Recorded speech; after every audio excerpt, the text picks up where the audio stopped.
Dave, how do we avoid getting the flu? We're going to find that out. Thanks, Brian. The flu season's in full swing. We say good morning to Dr. Sandy Kalm from Night Pediatrics. Dr. Kalm, that's a good name for a doctor. What if your name was Dr. Helter Skelter? I don't know if that would work.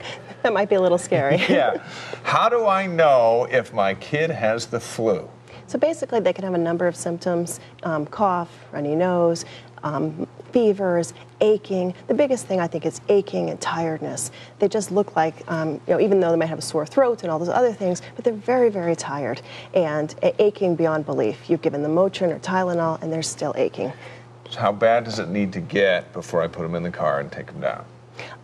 If they're sleeping for a long time and then they just don't seem to be interactive with you, they can't talk to you, they don't want to play, they don't seem to be listening to you, then you definitely want to get them seen right away. Now, if our kid starts throwing up, do we just immediately think, oh, it's got to be the flu, I've got to haul them down there? Do you see a lot of those type cases where the parents could have just left them at home and dealt with it?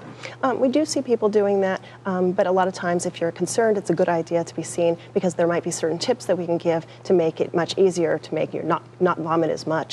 And maybe there's something else going on, like an ear infection, which we can treat and start making your child feel better right away. Those flu shots really work? Yes. And so what age should you have kids vaccinated? At 6 months.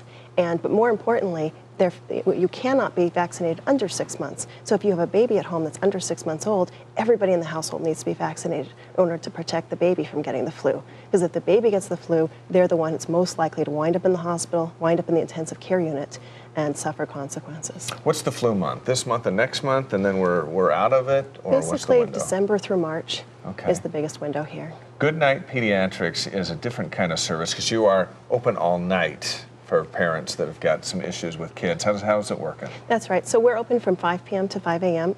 Every day of the year. And basically, that's the time when fevers tend to come about, or severe ear pain, or croup. We have children who are having a severe barking cough, can't breathe. Those are the times for children who need to come in right away. We're all pediatricians, and so that way they know that they're getting the best care, and at the same time, they don't have to wait a long time. So it's an alternative to the emergency room, because during those hours, that's pretty much all that's open, right? Right. People who should be going to the emergency room, if you're having a seizure, if you're in a car accident, God forbid, something like that.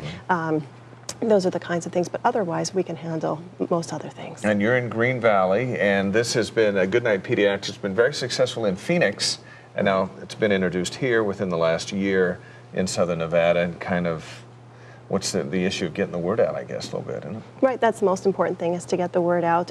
More people are finding out about us, but the people who have come to us have been coming back again and again and again.